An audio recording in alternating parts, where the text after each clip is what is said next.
Hi, you're listening to Oh Crap with Jamie. This is a podcast for parents working hard to break the cycles while dropping the F-bomb a lot. I'm your host, Jamie Glowacki, and I am the author of Oh Crap Potty Training and Oh Crap I Have a Toddler. And I am so happy you're here. Hey guys, welcome. It's been 50 degrees here in Rhode Island in August, which is so weird. And I'm so happy I'm recording as much as I can because I don't get all sweaty recording when I have to shut off the AC to record. I am going to jump in because I am so excited. I am so thrilled with myself because you guys know me. I reverse engineer problems. And when I get a problem in my brain, I can't let it go. Like I got to solve it and I got to work backwards and I got to figure out there's like an itch under it.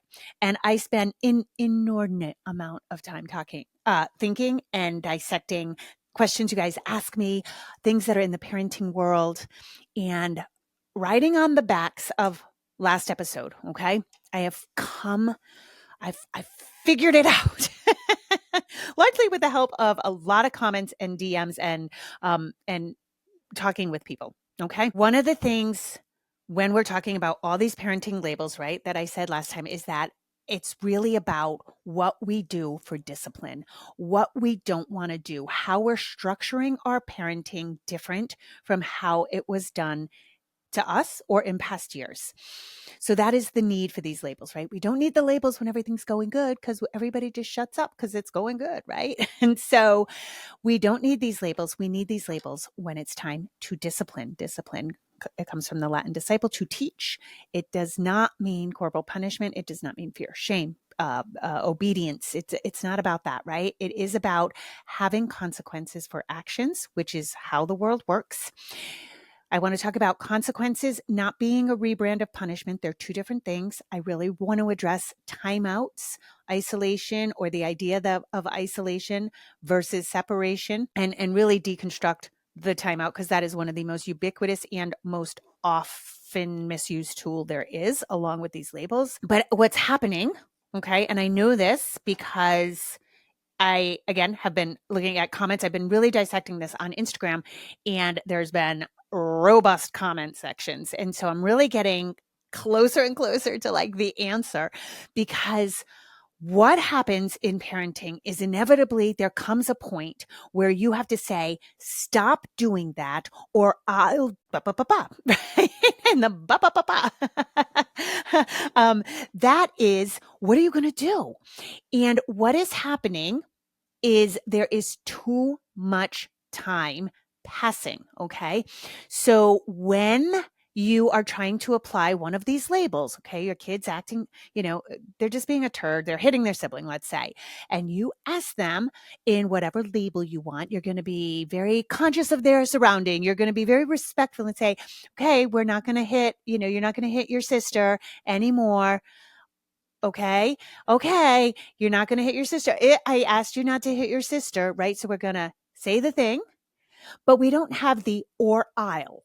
And that's where the boundary is drawn, right? That's where the consequence comes in. And if you have to ask all these many times, you are giving yourself more time to get dysregulated. And that is the number one question I get. I don't know how to stay calm and cool when I've given them so many chances. You gave them too many chances. That's why you're losing your cool. Now, we've talked about the last couple of months, we've really dug into, not having support, how to get the village, being burnt out, things you can do to alleviate that, overstimulation, all these things that are contributing to us being on the edge. But what puts us over the edge? Too many fucking chances. Too many times that you have said the same thing over and over again. That is where most people get pushed off the ledge. And that's when you start screaming at your kid, I told you 1,000 times, because you did not, first of all, you did not handle it fast enough. And you did not have a clear, if you do that one more time, this is happening. Now, what ends up happening is you give the 3, 4, 5 chances gently, respectfully, blah, blah, blah, blah, blah, blah. Yeah. And blah, blah, blah, blah, blah, blah. I like that. But what you haven't done is had a clear boundary of this is what I'm going to do. And it has to be related to the action, to the behavior. I want to say the quote unquote crime, but I guess we're just staying away from punishment since the crime, right? And so, but whatever the thing is, you have to make it sort of relatable to that. And with the under 6 crowd in particular, it has to be immediate. So what happens if you don't have that set up, if you don't have that thought in your head, you give them 4 or 5 chances, and this is when you come out with some bullshit, hyperbolic, catastrophic thing that is not relatable. If you don't stop hitting your brother, you're not coming to Disney with us. The amount of times I've heard this from parents is like unbelievable. Or, we're never going to the playground ever again. Really? Really, you're never going to the playground again. So guess what? Now the thing you're screaming, not only are you screaming, you're dysregulated, you get your kid dysregulated, but now you're saying something you don't mean or that is in no way proportionate to what the child did. Okay. And then what happens? The consequence doesn't happen. Now, I'm not saying I want you to not take your 3-year-old to Disney, but if you threaten that and don't do it, you have just become the most untrustworthy person on the planet. If you routinely say something that's not going to happen, you have now just made yourself unsafe and untrustworthy. So why should this little being ever do what you want them to do? Because you now are untrustworthy, right? And so we want things that can be doable. People in the market, oh my God, do you want a timeout? I'm going to give you a timeout.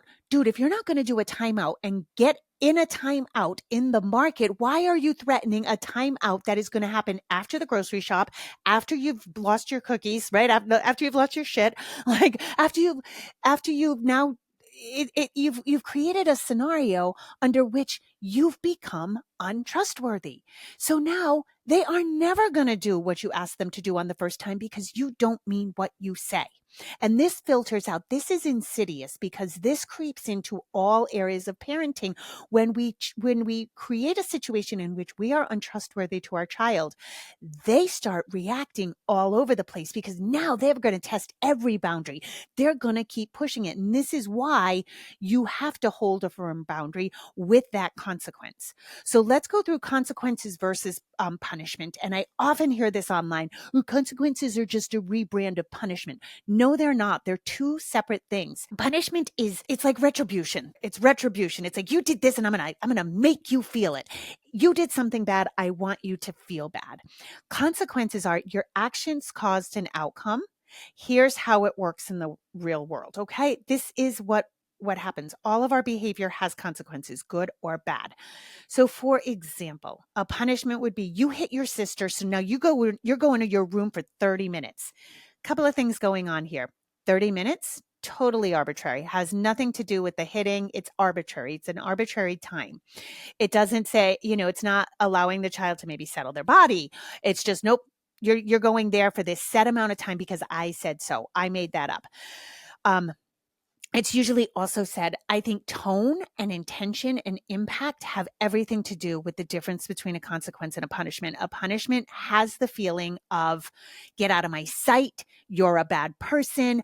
I don't want to talk to you. I don't want to see your face. Those are all, you may not say those, but your tone could be dripping with that. And so that's often, to me, the distinction between punishment and consequence. Now, the consequence might be you hit your sister and now you're showing me that you're not safe to play with others right now. So I'm going to separate you so everyone stays safe. And that may be a very loving separation. And I'm going to get to timeouts, isolation, that whole ball of wax in a few minutes. But consequences, that's a natural consequence, okay? If somebody can't play safely, they may have to be separated. If you are in the grocery store and you pull out a knife and you start acting unsafely, the police will come and put you and separate you into a very lovely cell, okay? That is how things work.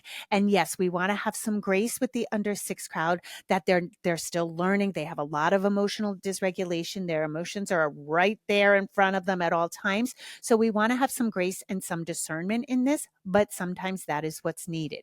Consequences are attempting to teach or hold a boundary. Punishment is just about control. Now, within consequences, we have natural consequences, we have logical consequences, and we have something that I have called external consequences, that when these two concepts have to be stretched out a bit. A natural consequence lets your child experience exactly what might happen from their behavior. A good example of this is, I don't want to wear my coat. I don't want to wear my coat. I don't want to wear my coat. You don't wear your coat. You are now freezing. That is the natural consequence of not wearing your coat. And a lot of times that is the best. If we can do those, that is the best, because that's naturally what happens. So when I'm working with potty training kids, right? If a kid can't stop at the playground to pee and they pee their pants, they go home. It's not a punishment. You have to go home because people who pee their pants go home. If I pee my pants at the playground, I have to go home. And to some parents, that feels like awful. And well, they have to get out and play. Yes, but if you just change their clothes and there is zero consequence for their actions, then they learn there is no consequence for their actions. So nothing has been actually learned, except that you don't mean, that they don't have to do anything. They just have to pee and get their clothes changed. Okay. Now, a logical consequence. This is the one I like the most. Okay. This is one that the parents set up to match the behavior. Okay. For example, if your child has access to the magic markers and they color on the walls, you could probably say something like, well, we don't usually write on the walls and I don't like that. So I'm going to put the markers away and I'll have to be with you and use the markers because you're using them, inappropriately. That is a consequence. It's not a punishment. Okay. The key terms here: consequences must be relatable, reasonable, and they are respectful. Okay. Letting your 3-year-old not have access to the magic markers is respectful. It's respectful because we're honoring the fact that they don't have impulse control. So we are going to be respectful and set up the environment in which it is one they thrive and they don't have to make any big decisions like, there are the markers. I wonder if I should draw on the walls. We want them. They're not going to make good choices, guys. They're 3. They are not going to make good choices. So we set up the environment so that the choices aren't even there. Okay. That is a logical consequence. Now, when natural isn't enough, or when natural is too unsafe, that is when we create the logical thing. Okay. If your child consistently breaks away from your hand in the parking lot, the natural consequence, or the natural consequence is too dangerous, right? The natural consequence is like, oh, well, you'll get hit by a car. No, we don't do that, right? So we create the logical one, which is, I'm going to strap you in a harness on a leash. And because you keep breaking away from me, I'm going to put you right in the grocery cart and lock you in. And you can have a big feeling about this, but you will be unsafe otherwise, right? Consequence, not a punishment. Now, it should be connected to the behavior, it should be proportionate, and it should be immediate. Again, proportionate and immediate. If you are getting to the point where you are threatening something like, you're not coming to the beach house, you're not coming on to Disney, you're not coming on a family vacation, I am never bringing you to the coffee shop ever again, those are not proportionate, okay? And those indicate that you are exhibiting weak parenting. And I say that without being judgy, but this is a good internal gauge for you, right? Like, everybody has a hard time noticing when they're getting dysregulating. If shit like that's coming out of your mouth, that means you're dysregulating. You've got to shore up your parenting. You've got to be faster and come up with more logical consequences in the moment that can be enacted immediately. Again, this gets trickier as kids get older and there's more time out of the house, or the behaviors are different. And it may not have to be, a big thing is like a kid fails a test and you may say to them they can't go out with their friends on Friday night. Why? Because they don't understand the ramifications of a slew of not turned in assignments will turn into a bad grade, will then be reflected in, college, which then will be reflected in not getting a good job, right? There's bigger ramifications than the typical teenage mind can handle. So instead we do an external consequence. I don't think that's logical. I don't think it's related to the thing. But I think that kind of veers into some punishment, but sometimes it's necessary. It's an external consequence where we have to do something to try to make them care in order to not have the natural consequence play out. And in instances like that, it does get trickier. And so that's like a whole nother ball of wax. For now, I'm kind of sticking with the under 6 crowd. So now let's say like your kid keeps throwing a toy. The natural consequence will be like, maybe they'll hurt somebody. that won't be a very good natural consequence for a 3-year-old because they don't usually give a rat's ass if somebody is hurt, right? They threw the toy. Maybe they meant to hurt somebody. It may be that the toy will break, right? But we can see that there's going to be a natural consequence that is not cool or won't happen. In that instance, we use the logical consequence. If you are not playing with something safely, and throwing a toy is playing with something not safely, whether or not it hits somebody in this moment, that toy goes away. Okay. But if your child, I literally just had somebody on Instagram comment, their child was they were trying to clean the car. The child was scrunching up styrofoam so that it was like messing up the car. And she asked him to stop doing that. And then she threatened to take a toy away if he didn't stop doing it. And he still didn't listen. She lost her shit. She started to yell and now she feels bad. You know, it goes on. We know the cycle. We all do it. And so she was like, I don't know what to do. Take the styrofoam away. Take the child. If you're cleaning the car, take the child and remove them. Put them somewhere else. Close and lock those doors. Only keep the door open that you're using. There's something else the child needs. But for you to sit there, let the child do the behavior and threaten to take a toy away, that is not related to the behavior. And so for a 4-year-old, that's very that's not going to work. And it was funny because this mama kept saying, she was like, I kept telling him he was getting the car dirty. And I was like he gives a rat's ass. He doesn't care. So we have to remember that what we care about isn't the logical consequence for our kid because they don't care. They don't care about some of these things. So let's think, okay, let's kind of wrap this up. So punishment is often arbitrary, right? Like that 30 minutes, you're going to go isolate for 30 minutes, right? It doesn't teach a connection between the action and the result. It usually shames or isolates, and it can break trust. Consequences are predictable and fair. They reinforce cause and effect, and they help kids learn self-regulation and accountability. But let's talk about isolation, because I think shame and isolation, I think, are a crux of things that are kind of going wrong in this particular moment. You find yourself in parenting, right? Like you got to do something. And I do think timeouts, how they were originally intended, was really good. Yes, I think a lot of kids need time away. If you haven't read Hunt, Gather, Parent, you need to read Hunt, Gather, Parent. I'm going to try to get her on the podcast. But one of the most beautiful things I love about that is the idea that other cultures have figured out that we are highly stimulating in those environments. Okay. So when your child starts to escalate, and again, I'm talking about the under 6 crowd, which can really look like illogical behavior. These years are really chaotic, which is why I'm kind of focusing on these. And again, some of this takes grace and discernment because they are still learning. But the idea that once your child starts to escalate, that we can fix it, that they can manage their own regulation within the milieu that got them there. So if your child is hitting their sibling, chances are something happened that you didn't see. And now there's reaction. The reaction is hitting. But for you to try to stop the child, regulate them, you stay regulated yourself so you can co-regulate while the sibling is still there, probably making googly eyes at them, if not giving them the finger behind your back, right? Like this shit goes on. And now you're expecting so much of a child. Is they're stuck in the system. What is that thing? You can't heal yourself in the same environment that made you sick, right? We can't regulate in the same environment that dysregulated us. So we need to step away.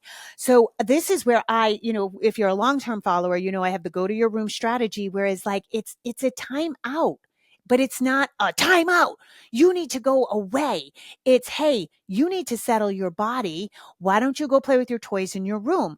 We're not isolating the child so that the child feels the shame of being alone. We're isolating the child because the child is being unsafe. Okay. This goes for these,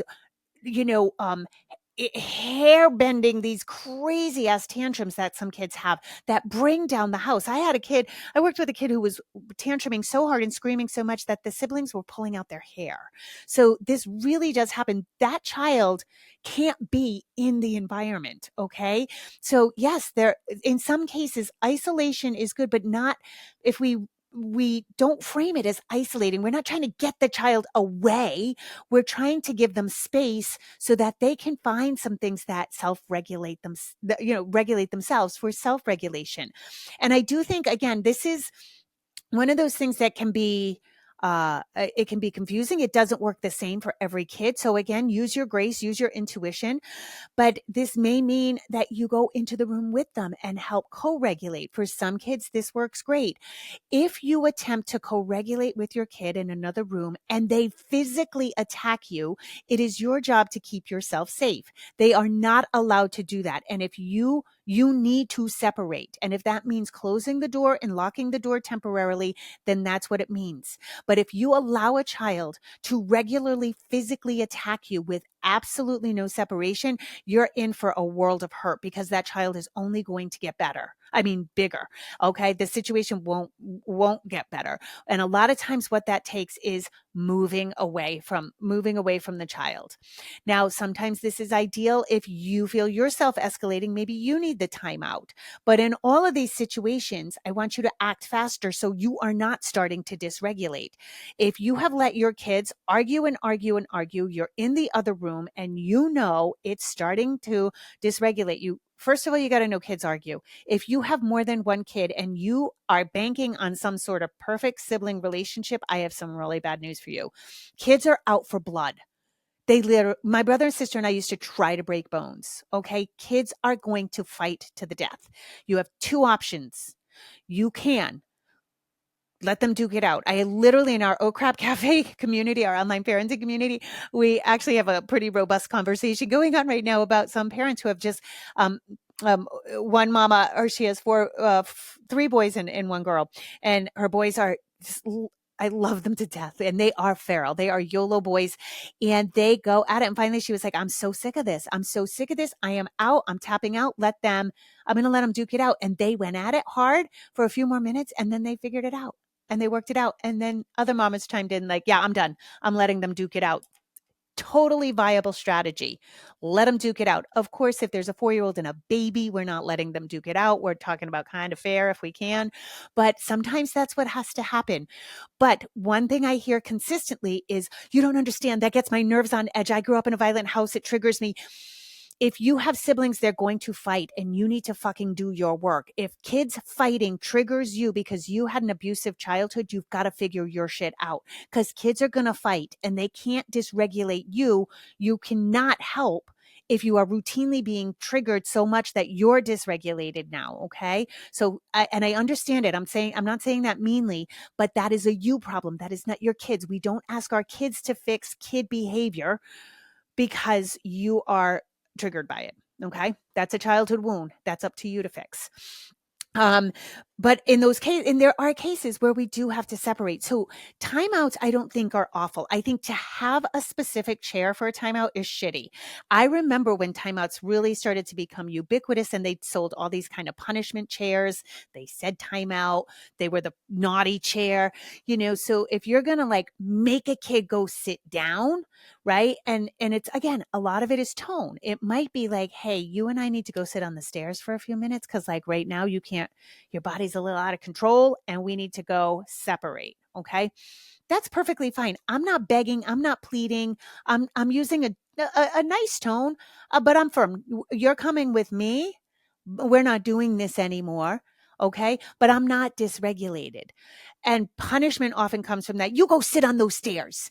You're never nice to your sister. You go think about what you've done." Right. Like your toddler's fucking thinking about what they've done. No one is sitting in a timeout chair ruminating on what they could have done better.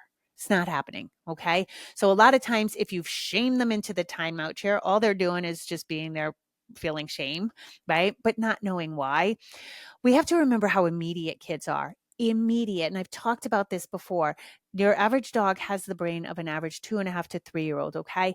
My dog, oh my God, the other day I was so mad at him. I'm cooking and I dropped a half a stick of butter and he was there so fast. And when I say swallowed the stick of butter down whole, like I was like, oh my God, I don't mind, except that I was just worried about how much he was going to shit. Right. So I'm so mad. I lose my shit. It was all unexpected. And what happened was the cutting board wasn't on the counter the right way. And so it tipped. So everything went flying. So I was already like dysregulated. I got mad. I wanted to be mad. Oh my God. I wanted to hang on to it. And his tail's wagging and he's giving me the sorry dog eyes. It's gone. It's gone. That butter is so gone in his head. Like now he just knows I'm mad at him and he doesn't like that. And that's what he's just going to try to make up for. And of course, with my damn dog, I do the same things we do with our damn kids, which is now you find yourself apologizing for doing, for making them feel bad. So, but it's just right? Like in those moments, your kid is not thinking about what they did. It's so gone. It's so gone. They're not sitting there saying, oh, I'm going to sit here. Next time, though, I'll make a better choice. I will have impulse control and I'll stay regulated when my sister annoys me. Yeah, I won't hit. All right. Is that happening? Right? We don't want them there. If we have them there for 10 minutes and all we're doing is giving them stink eye, that's just shame, guys. That's punishment, right? But if we are asking them to take space, if we do a time in, I really like that idea. If you feel like your child needs co-regulation, great. If you can be co-regulated and they're not attacking you, absolutely. You can. I always recommend sitting on the floor, letting them come to you, not making direct eye contact. Let them settle. Their body is peak cortisol, peak like, "Rah!" You can't talk to that. You're going to add fuel to the fire. And again, whenever the situation is escalating, sometimes we have to separate because we're the ones annoying them. We're the ones. And yet here we are right in their face, like, I'll co-regulate. No, maybe not. Right. So those are the differences. I hope that helps because again, we need to act faster. And I would love to hear, get yourself on Instagram. If you're not, you can, if you're on my email list, you can respond there. If you're in our Oh Crap Cafe community, I would love to hear from you guys. I want to know scenarios because I really want to start making a lot of contact. I feel like this is exactly where so many people are getting lost, not knowing how to do the consequence, when to do it, to do it faster so that you don't get aggravated, and what sort of things fit what sort of match up with the behavior. Because parents, I don't know what's happening, but parents are very lost in this area where the matching is not making sense. They're attempting consequences for behavior that are in no way, shape connected. And therefore your child is like, what? No, I'm not going to stop. So if you have scenarios, I'd love to hear them. I think you could probably reply on Spotify. I know my assistant has been looking for them on Spotify now. So yeah, I'd love to hear from you guys because I really want to start highlighting this. I don't like scripts. I'm not trying to tell you exactly what to say. I'm trying to let you know options because I think you're all just so tapped out, like you can't even think of options anymore. And we've all been so blindsided, so our vision has been clouded by these terms, by these fucking labels. Like we're trying to be gentle, we're trying to be respectful, and in the end, we're breathing fire. We're just dragons, and we're having to repair it. So it's creating this awful cycle. So I am excited about this. Like I said, I turn things over in my brain. Like I just always want to find that one point where it all goes sideways. And this is it. I know this is it. So I'm really happy to jump in with this. All right, guys, as always, I super appreciate you. If you are so inclined, please leave a 5-star review. It really helps the algorithm and more people to see me. And more people need to see me, don't you think? As always, I appreciate you guys. Rock on and have a beautiful day. Okay, bye everyone. Just a reminder, if you need additional resources, I have Oh Crap Potty Training. I have Oh Crap, I Have a Toddler. Those books are available everywhere you want to find a book. You can also go to my website, jamieglowacki.com, where you can book private sessions with me, buy any of my courses. Those are really geared towards potty training help. And also I'm on Instagram. I'm not on Facebook anymore and I'm not on Twitter. I'm on Instagram, jamie.glowacki, and I do a lot of lives and usually posting a lot of good information. So those are extra resources for you. And as always, rock on. Have an awesome day.